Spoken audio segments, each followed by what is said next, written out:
Assalamu alaikum. Welcome to my another video.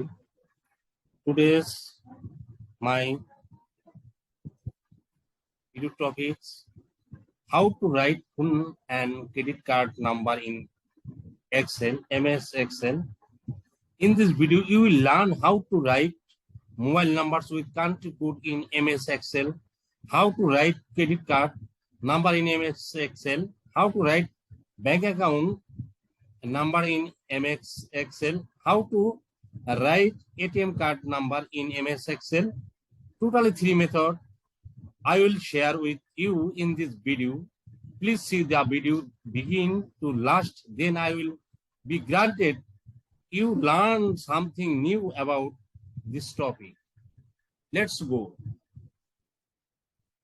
ধরেন আপনি এখানে যে আমার স্ক্রিনে যে শীটটা দেখা যাচ্ছে, এখানে দেখেন ফোন নাম্বার, তো এরকম কান্ট্রি কোড নাম্বার কিভাবে লিখবেন।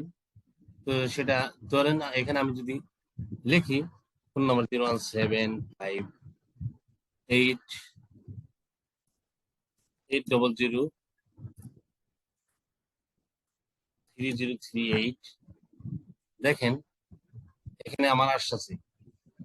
তো এটা আমি ডিলিট করে দিলাম।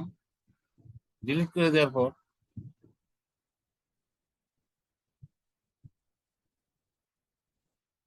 ধরেন এখানে যদি আমি কি করি,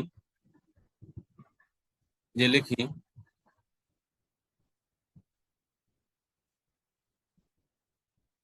এটা আমার কেন আসছে, এটা কেন আসছে সেটা আপনাদের দেখাচ্ছি। যে এটার জন্য আপনি কিবোর্ডের কন্ট্রোল +1 মানে ফাংশন কির যে নিচে 1 আছে, এখানে আপনি ক্লিক করতে হবে। ক্লিক করার পর দেখেন আমি কি করছি, এটা কাস্টম করছি। এই যে কাস্টম করা হচ্ছে কিভাবে, যে ডাবল ইনভাইটেড কমা +88, তারপর ডাবল ইনভাইটেড কমা, তারপরে স্পেস, তারপরে double inverted comma 0 plus double inverted comma hash, এটা দিয়ে ওকে দিছি। তো এখানে আমার ফোন নাম্বার দেখেন, আমি আবার এখানে লিখছি 01758003934, দেখেন চলে আসতেছে এরকম 0145678 দেখেন দিয়ে দিচ্ছি। এই যে চলে আসতেছে আমার, ঠিক আছে, জিরো চলে আসতেছে, চলে আসতেছে, কান্ট্রি কোড নাম্বার চলে আসতেছে। নর্মালি আমাদের এরকম আসার কথা না। তো এরকম আপনি যদি কাস্টম করেন তাহলে এটা আসবে।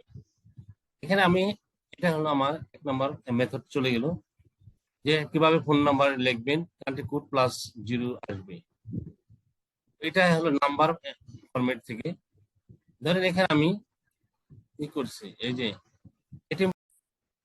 এটিএম কার্ড লিখতে গেলে আপনি পুরোটা এরকম যে পেন্সিল মধ্যে আপনি লিখবেন, তো এরকম সিলেক্ট করতে হবে। এমএস এক্সেলে যে আমি ফোন নাম্বারটা যে নাম্বার ফরম্যাটে আপনি কাস্টম করলাম, কিন্তু এমএস এক্সেলে 15টার পর নাম্বার সেলে করা যায় না, কাস্টম করা যায় না। কাস্টম করা যায় না, এটা অন্যভাবে কাস্টম করা যায়। এর জন্য আপনার কি করতে হবে, টেক্সট ফরম্যাটে যেতে হবে। কারণ 15টার পরে যে সংখ্যাগুলো আসবে সেগুলো জেনারেল যদি থাকে, জেনারেল মোডে যদি থাকে, জেনারেল মোডে থাকলে ধরেন এই যে আমি দেখাচ্ছি, জেনারেল মোডে থাকলে 15টা সংখ্যার পরে 3টা হয়েছে, ধরেন এই 3টা 4টা 5টা 6টা 7টা 8টা 9টা 10টা 11টা 12টা 13টা 14টা 15টা, দেখেন এরকম আসবে। তো এটার জন্য আমরা কি করতে হবে, এটার জন্য আপনাকে এরকম কিভাবে করবেন, এটার জন্য আপনাকে কি করতে হবে, কি পুরো রেঞ্জটাকে সিলেক্ট করবেন। সিলেক্ট করার পর কিবোর্ড থেকে কন্ট্রোল প্লাস ফাংশন কি 1 চাপবেন, এরকম আসবে। তখন আসার পর আপনি কাস্টম করতে হবে নয়, এই যে টেক্সট, এই টেক্সটের এখানে যাবেন, টেক্সটের এখানে যাবেন, টেক্সটের এখানে যে এরকম করবেন, ওকে দিবেন, তো এরকম চলে আসবে। অথবা কাস্টমে যাওয়ার পরে যে @ দেওয়ার পর ওকে দিলেও এরকম আসবে, ঠিক আছে। দেওয়ার পর ওকে দেওয়ার পর এখানে আমি ধরেন 16টা লিখতেছি, ডাবল 3টা 3 স্পেস 3টা 4 স্পেস 4টা 8 স্পেস 4টা 9 স্পেস দিয়ে এন্টার দিয়ে দিলাম। দেখেন আমার এভাবে চলে এসেছে যে আমি কেন আসছে যে ওই ফরম্যাটটা ইউজ করছি। তো এডিট মোডে আমি এটাই করে দিচ্ছি, যদি এরকম যদি স্পেস না দিতাম ধরুন আমি 16টা দিয়ে দিচ্ছি, 1 2 3 4 5 6 7 8 9 10 11 12 13 14 15 16, তখন কিরকম এরকম আসতো।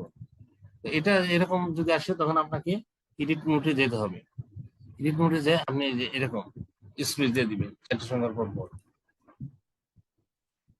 তো আরেকটা উপায় আছে, ধরেন আপনি এটা পুরোটা সিলেক্ট করার পর এই যে কন্ট্রোল+1 গেলেন, 1 যাওয়ার পর এরকম এরকম চারটার পর পর হ্যাশ দিয়ে স্পেস দিয়ে দিবেন, চারটার পর হ্যাশ দেওয়ার পর স্পেস দিবেন, চারটা দেওয়ার পর হ্যাশ দেওয়ার স্পেস দিয়ে দিবেন। ঠিক আছে, তারপর ওকে দিয়ে দিবেন, এরকম চলে আসবে। দেখেন আমি এখানে লিখতেছি, দেখেন 1 2 3 4 5 6 7 8 9 10 11 12 13 14 15 16। দেখেন এখানে এরকম আসতেছে যে লাস্টের সংখ্যা দেখেন আমি কিন্তু জিরো দেই নাই, এখানে জিরো আসতেছে। যে ওরকম যে যদি দেন তখন জিরো আসে, যদি তখন এখানে কি করতে হবে, যে ইনভাইটেড প্রথমে আপনাকে এডিট মোডে ইনভাইটেড কমা দিতে হবে। ইনভাইটেড কমা দিলাম, কমা দেওয়ার পর এডিট মোডে যেতে হবে। চারটা দেওয়ার পর এখানে স্পেস দিবেন, এখানে স্পেস দিবেন, এখানে স্পেস দিবেন। এখানে ধরেন আমি 9 দিব, ঠিক আছে, জিরো আসছিল 9 দিলাম, তারপর ইন্টার দিয়ে দিবেন। দেখেন এই চলে আসছে এটা দেওয়ার পর। তো আপনি যে কোনো একটা মেথড এই এটিএম কার্ডের ক্ষেত্রে আপনি ব্যবহার করতে পারেন। এখন আমি আপনাদের দেখাবো যে এখানে স্ক্রিনে দেওয়া আছে যে এখানে এনআইডি কার্ড নাম্বার অথবা এক্সেল 15 20টা 30টা যে কোনো সংখ্যা যদি আপনি ই করতে চান তো তখন এখানে লিখতে পারবেন। এর জন্য কি করতে হবে, পুরোটা রেঞ্জটাকে আমরা সিলেক্ট করতে হবে। সিলেক্ট করার পর যে কন্ট্রোল+1 বানা দেওয়ার পর আপনি দেখেন কাস্টমে যাবেন, কাস্টমে যাওয়ার পর এই যে এরকম দিবেন, ওকে দিয়ে দিবেন। ঠিক আছে, ওকে দেওয়ার পর যখন আপনি যে কি করলেন টাইপ করেন 1 2 3 4 5 6 7 1 2 3 4 5 6 7 8 9 10 11 12 13 14 15 16 17 18 19 20। হ্যাঁ, ইন্টার দিয়ে দিলেন। দেখেন এরকম চলে আসতেছে। চলে আসার পর আপনি যদি এটাকে এডিট করেন, এডিট করে যদি ধরেন এরকম 3টার পরে যদি স্পেস দিতে চান, 5টার পরে স্পেস দিতে চান, 6টার পরে স্পেস দিতে চান, 7টার পর স্পেস দিতে চান, ইন্টার দিয়ে দেন, এরকম দেখেন এরকম দিতে পারবেন। তো আজকে যে আপনাদের 3টে মেথড দেখালাম, আমার মেথড গুলো যদি ভালো লাগে তাহলে লাইক করবেন, কমেন্টস করবেন, আর please subscribe my channel. Thank you.